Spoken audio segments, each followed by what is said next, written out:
Ya es la cuarta vez que leemos este pasaje en Efesios. Es un pasaje emblemático. Es un pasaje que habla de la iglesia como Cristo la quiere. Es hermoso ese cuadro de toda la iglesia unida, cada miembro con dones, como hablábamos la semana pasada o hace unas 2 semanas, y todos unidos a la cabeza que es Cristo. Es como una tremenda sinfonía, ¿no es verdad? Una orquesta. Y bueno, hoy terminamos de mirar este pasaje porque sorprendentemente el pasaje nos va a decir algo que es esencial para nuestro crecimiento. Y es esto. Ahí se lee, lo voy a leer en los versos, desde el verso 7. Pero a cada uno de nosotros se nos ha dado gracia en la medida en que Cristo ha repartido los dones. Lo veíamos la vez pasada, ¿no? Por esto dice, cuando ascendió a lo alto, se llevó consigo a los cautivos y dio dones a los hombres. Es el Salmo 68 que está citando, con una diferencia, porque el Salmo 68 dice que él recibió dones. Acá Pablo usa la versión de la Septuaginta que dice entregó dones y lo usa para la iglesia. En este periodo de resurrección, por 4 domingos pensamos en Cristo resucitado, ascendido, y después viene Pentecostés, cuando Él derrama su Espíritu Santo sobre la iglesia y nos da dones. ¿Okay? Pero acá viene la sorpresa. ¿Qué quiere decir eso de que ascendió? Sino que también descendió a las partes bajas, o sea, a la tierra. El que descendió es el mismo que ascendió por encima de todos los cielos para llenarlo todo. Eso ya lo entendemos. Tenemos la victoria en Cristo. Te metes en Cristo, dice, a ver. Si alguno está en Cristo, nueva criatura es. Las cosas viejas pasaron, y aquí todas son hechas nuevas. Bien, eso no significa que tu matrimonio viejo pasó. A veces me dicen, el matrimonio ya pasó. No, tu matrimonio debe ser renovado constantemente en Jesús, ¿no es verdad? Ok, entonces aquí viene. Dice, Él mismo constituyó a unos apóstoles, a otros profetas, a otros evangelistas y a otros pastores y maestros, a fin de capacitar al pueblo de Dios para la obra de servicio, para edificar el cuerpo de Cristo. O sea, hoy vamos a entender que Jesús dio líderes, diga conmigo, líderes fieles y leales, para edificar la iglesia. Y por eso es que queremos tomar en serio esta tarea. Vamos a ver que hay una diferencia entre ser fiel y leal. Voy a entrar en eso un momentito. Pero miren, aquí tenemos lo que viene en el 2 lunes más, lunes 25, a ver si se entiende, reunión de los 120. ¿Por qué 120? Porque ¿qué pasó cuando cayó el bautismo del Espíritu Santo en Pentecostés? ¿Se acuerdan? ¿Cuánta gente había ahí? 120. ¿Y cuánta gente se convirtió en ese primer sermón de Pablo, Pedro? 3,000. Y después predicó de nuevo. ¿Y cuánta gente se convirtió? 5,000. ¿Y quién cuidó, creen ustedes, en pequeños grupos a toda esa gente convertida? Los 120. Entonces lo que nosotros queremos hacer es juntar a los potenciales, no sé si se entiende, esos pequeños grupos son pequeños grupitos, ¿no? Y los L son los líderes, los pequeños líderes, y a todos ellos queremos juntarlos en una reunión cada 2 meses para potenciarles, para enseñarles a ser líderes fieles y leales. Porque si la iglesia va a crecer y si va a haber un avivamiento poderoso donde se convierta en 3,000, 5,000, y esa es nuestra meta. Por eso estamos orando que haya un mover del Espíritu Santo tan potente. Me dicen que la iglesia en un momento era así, ¿no? Que antes de que había luz eléctrica, un tremendo avivador en Estados Unidos predicaba a la luz de vela nomás. Y predicaba re fome. Predicaba Jonathan Edwards. Así predicaba todo el sermón, era un intelectual y no sabían por qué predicaba así, pero leía todo el texto porque tenía tremendos anteojos y solo leía así a la luz de vela y de repente caía el Espíritu Santo. Y saben, esa gente se tomaba de los pilares de la iglesia, tan fuerte era la visión del infierno ahí abajo que miles se convirtieron al Señor. Yo estoy esperando eso también. Estoy esperando que mucha gente se convierta. Ahora, cuando tanta gente se convierte en la Trinidad, ¿quiénes van a cuidar a toda esa gente nueva? Los 120. La noticia es que ya son más de 120, son como 200, pero vamos a entrenarlo. Y entonces, para que sepa de qué se trata, estamos entrenando toda una camada de líderes que sean fieles y leales. Ahora, ¿qué es la diferencia entre fieles y leales? ¿Vieron ese fascinante relato? David era un hombre de victoria, diga conmigo, victoria. Tú vas a ser una persona de victoria, diga conmigo, victoria. Capaz que algunos tienen el nombre de Victoria, qué lindo que te pusieron ese nombre, Victoria. ¿Hay alguien que se llame Victoria acá? No, es una Victoria. Bueno, tú tienes el nombre de Victoria sobre ti, porque Jesús ganó la victoria por ti.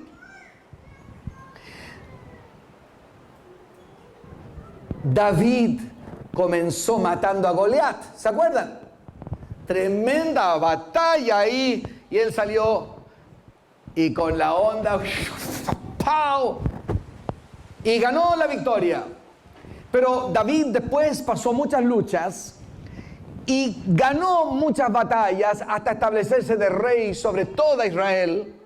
Y lo hizo porque tenía ejércitos escogidos que eran fieles y leales. Diga conmigo, fieles y leales. ¿Cómo estos se dieron cuenta cómo eran estos valientes de David? Algunos tenían cara de león. Aquí estoy mirando a algunos que tienen cara de león. Un león, aquí. Un león paraguayo. Amén. Cara de león. Todos los varones pongan cara de león. Eso. Ya. No le muerdan la oreja a la esposa. No voy a pedir que las esposas pongan cara de leonisa porque ya podríamos armar algo demasiado. Pero dice que eran bravos en la batalla.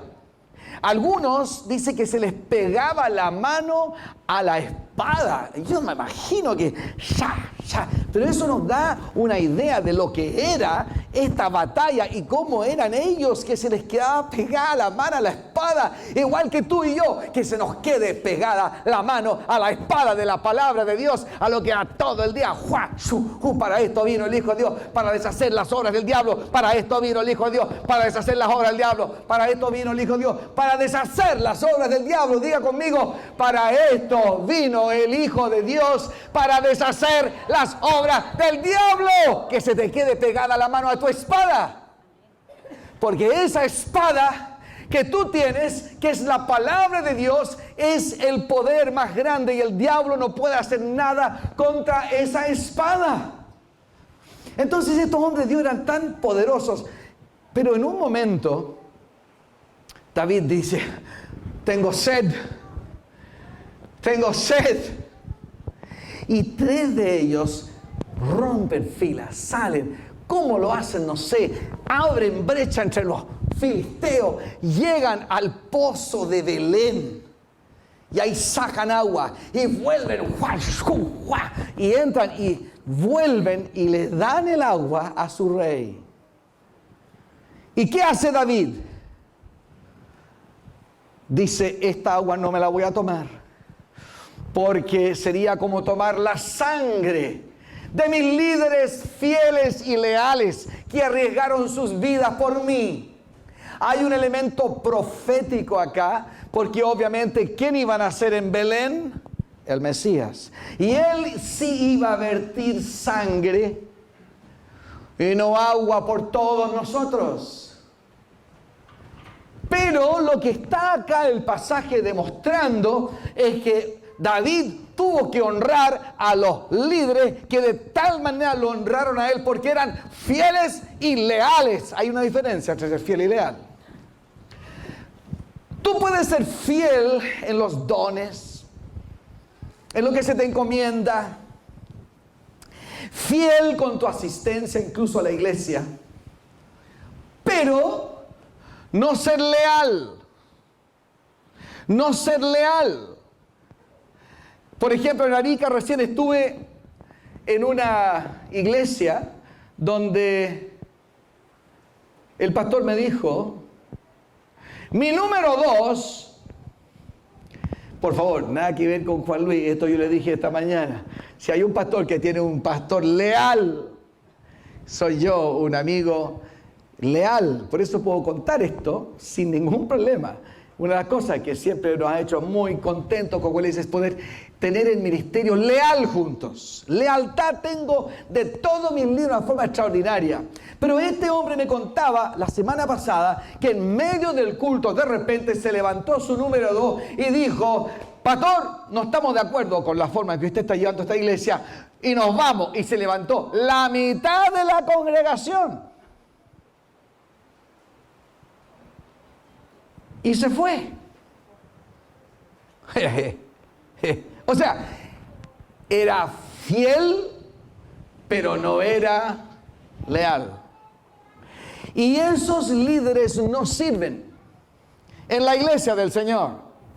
Necesitamos entender que como estos valientes de David, nosotros, si vamos a ser líderes cristianos, yo estoy hablando ya a líderes, ¿no? Líderes cristianos, tenemos que ser fieles y leales. ¿Qué significa eso? Tu corazón pertenece a Dios.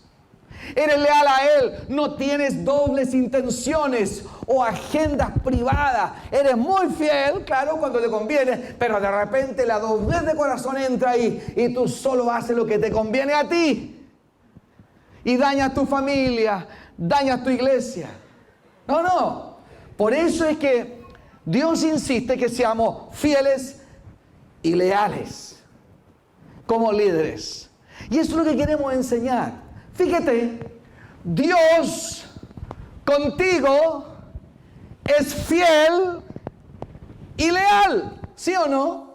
Es impresionante cuán leal es Dios con nosotros. Incluso en Timoteo dice, aunque tú no eres fiel, Dios seguirá siendo fiel contigo. Ahora, ese modelo de líderes fieles y leales es el que con nosotros tenemos que vivir. Y ustedes van a ver que el pasaje habla de diferentes dones, ¿no? Evangelistas, profetas, pastores, maestros, apóstoles. Estos son los dones, estos son los 5 ministerios llamados que Dios da al cuerpo. Y tú eres uno de esos. Tú tienes dones de diferentes tipos, como vimos la vez pasada, pero estos son dones del ministerio. ¿Estás conmigo o estás durmiendo? ¿Estás conmigo? ¡Aleluya! Todavía no veo a nadie dormido. Si es que lo hay, levante la mano. Porque es demasiado importante entender que tú eres llamado por Dios a ser más que un calientabanca. Diga conmigo, calientabanca. Yo no. Tú eres llamado a ser un líder, a un obrero de Dios, ¿sí? Aleluya. Mira, lo que pasa es que llegamos, no sé si conocen ese libro, ¿no es cierto? Libro llamado El desarrollo del hombre, famoso. Yo no creo en esto, incluso se ha desprobado. Neandertal no fue humanoide, ¿no es cierto? Pero yo encontré que fue una muy buena ilustración de lo que nos pasa. Llegamos como chimpancé a la iglesia, ¿no? Que tú llegas como gorilita. ¿Por qué? Porque tú llegas acá con necesidades. Tú llegas por hambre, por deseo, por una necesidad de sanidad. Necesitas algo y cuando tú llegas, oran por ti. Tú eres una persona que necesita la iglesia como hospital. Pero dijo el Señor, vayan y hagan discípulos. Y enséñenles a guardar todas las cosas que yo les he enseñado. ¿Sí o no? ¿Me entendieron? O sea, tú llegas como orangután, pero poco a poco el proceso de discipulado te va transformando. La iglesia es una entidad transformadora y termina, como dice Pablo, madura en Cristo. Ese proceso es un proceso llamado de discipulado, y mejor se hace en los grupos pequeños. Para los golfistas le agregué esto, pero esto fue solo un chiste, ¿ves? Está bueno, ¿no? Los que juegan golf, ¿ves? Tú vas evolucionando en el Señor para ser uno que sirve a Dios. Entonces, con los 120 queremos capacitar, queremos meterte a la cabeza lo que es ser un líder, ser fiel y leal al Señor, a tu iglesia, a los que te sirven, a los pastores. Sean, dice, sometidos a sus líderes. ¿Por qué? ¿Porque los líderes son perfectos? No. ¿Porque nunca se equivocan? No. Pero porque es un principio que Dios ha puesto en su iglesia. ¿Tú quieres ser un líder algún día? ¿Quieres ser un pastor algún día? Bueno, entonces tienes que aprender temprano a someterte a tus líderes. Por lo tanto, sean no solo fieles, sino también brevemente. Tú eres uno de estos evangelistas. A ver, no confundamos las órdenes de ministerios, diáconos, presbíteros, obispos. Esas son órdenes de ministerio. Ayer ordenamos a Camilo Ormazábal de diácono. Fue muy precioso, muy lindo.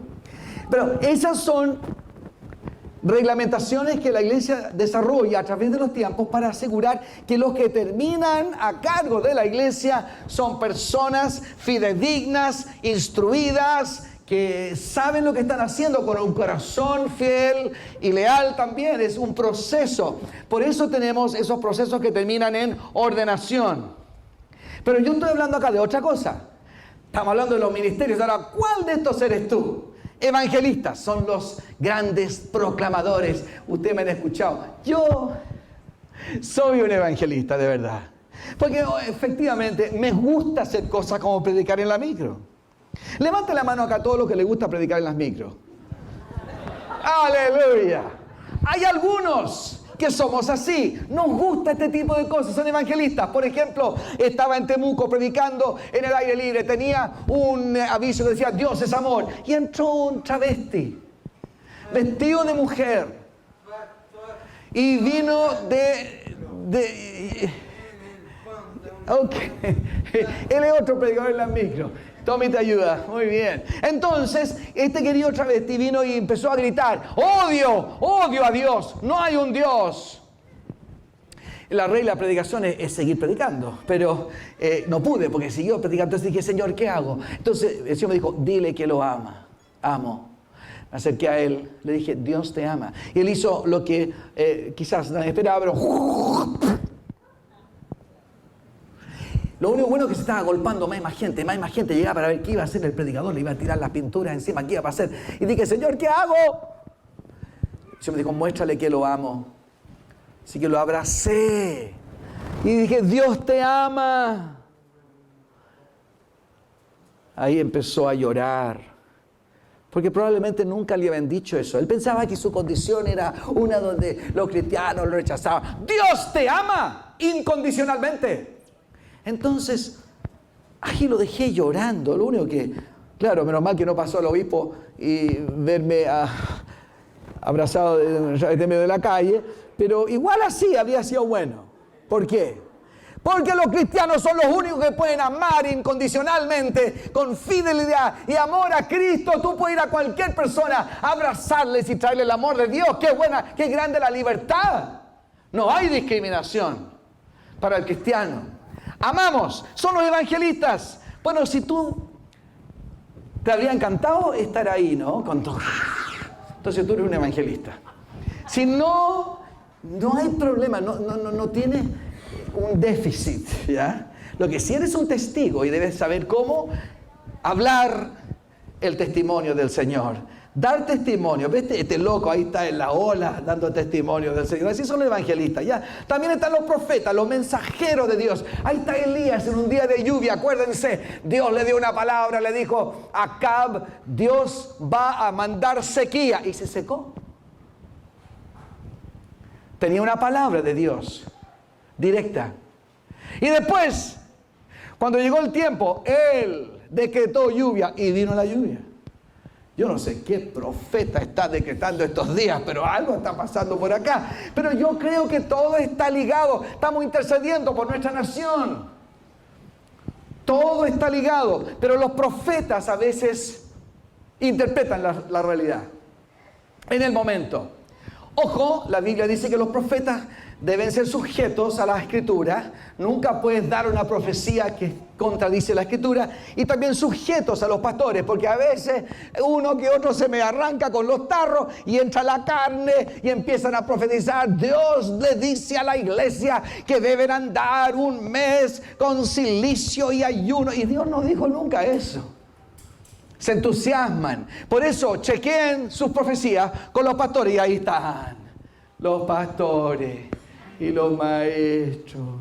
Está la mayoría de la gente. Yo te digo algo, ahí hay uno que está predicando, uno ordenado quizás, pero muchos de ustedes son pastores y maestros, enseñan la Biblia, cuidan a gente. Oh, qué privilegio cuidar a las ovejitas de Dios. Si quieren saber cómo uno lo hace, lee Hechos 20, cuando Pablo dice lo que fue su pastoreo, su enseñanza en Éfeso. Tenemos esta semana, he tenido el privilegio de estar con ovejitas del Señor. No son mías, son del Señor. Por eso es que cuando viene uno que perdió su trabajo, oramos con él, o lloramos con él, porque sabemos que Dios está a cargo de él. Le traemos palabra de Dios. Miren lo que es. Usted sabe lo que es tener que preparar prédicas, mantenerlo entretenido a la oveja, y vienen y se duermen a veces. ¿Cómo puede ser? Es difícil predicar una y otra vez. Tráete un alfiler y no te duermas en los sermones jamás. A veces lo he visto ahí dormitando, o con los ojos así, tratando de mantenerlos abiertos. ¡Duerme en la casa! Porque la palabra de Dios preparada para ti cada domingo, mira, es tremendo. Es un enorme trabajo. O si no, pregúntele a Juan Luis nomás. Aleluya. Pasa la semana entera ahí, a veces, buscando la palabra del Señor. Así que, a cargo del rebaño. Y los apostolitos, para ir terminando. Apóstoles son los arquitectos de Dios. Hay 3 conceptos de apóstol que hay que entender, porque se confunden. Acá rato hoy escucho de otro apóstol nombrado, apóstol de Chile, apóstol por acá, apóstol por allá. Cuando estaba en La Moneda, vinieron 4 grupos de apóstoles que me vinieron y me dijeron: oiga, pastor, usted capellán, usted es un apóstol. Amén, le decía yo. Perfecto. Me pasaban un anillo, oraban por mí. Increíble. Su concepto de apóstol, ¿ya? Pero a ver, seamos serios. ¿Qué son apóstoles según la Biblia? Uno, están los apóstoles fundamentales. Los 12 menos Judas, más Matías, que agregaron en Hechos capítulo 1, más Pablo. Son 13. Y ellos dieron la enseñanza fundamental. Diga conmigo, fundamental. Ahí está en la Escritura, el Nuevo Testamento, lo que es la enseñanza fundamental. Ningún profeta puede contradecir lo que está en la Escritura. La Biblia, la palabra de Dios, los profetas del Antiguo Testamento, y ahí viene la enseñanza de los apóstoles que estuvieron con Jesús. Y cuando eso se cerró el canon de la Escritura. Con eso tenemos suficiente. Diga conmigo, suficiente para ser salvos, para vivir como Dios quiere. Segundo, están como nuestra cami misioneros, porque la palabra es apostelo. Apostelo significa enviados. Entonces, el concepto de apóstol en el Nuevo Testamento también se usa para los apóstoles, los que están enviados. Bernabé se llama un apóstol. Hay 2 o 3 más apóstoles, pero no son de los fundamentales. Y ahí donde se me confunde mi hermanito que dice: soy un apóstol de hoy, soy un apóstol de moderno, ¿no es cierto? Pero Puede ser igual, los amamos, igual, tenemos comunión con ellos, pero efectivamente pecan quizás de una ignorancia eclesiástica, porque ahí están, la otra palabra en el segundo siglo es episcopo, obispito. Los obispitos en el Nuevo Testamento se llamaban apóstoles. Después los arquitectos de la iglesia son los obispos. Y yo le digo a mis apóstoles amigos, bueno, pues tenéis que ser un obispo. Porque para no confundir, usaron la palabra episcopoi. Epi significa por encima de, scopos, ojo, scopos, telescopio, ¿no? Entonces, velar por la iglesia de Dios. Esa es la idea de los obispos. Y esos son los apóstoles. Normalmente deben tener todos esos ministerios. Algo de pastor, algo de maestro, algo de evangelista, algo de profeta para poder enseñar a otros. Estoy encontrando estos días lo lindo que es ese ministerio. A lo que visito iglesias y veo ahí a pastores que están necesitados de un consuelo, una pastora que nadie le habla. Oh, amigos, aseguren ustedes que animan a sus pastores. Bueno, ustedes lo hacen, ustedes son una congregación maravillosa, pero cuando yo veo algunas congregaciones y la manera en que los pastores y las pastoras sufren, digo yo, hay batallas espirituales quizás ahí que ustedes deben seguir. Así que ustedes intercedan, oren. Yo siento a veces un momento de dificultad, siento una hora del Espíritu y decimos, alguien está orando por ti.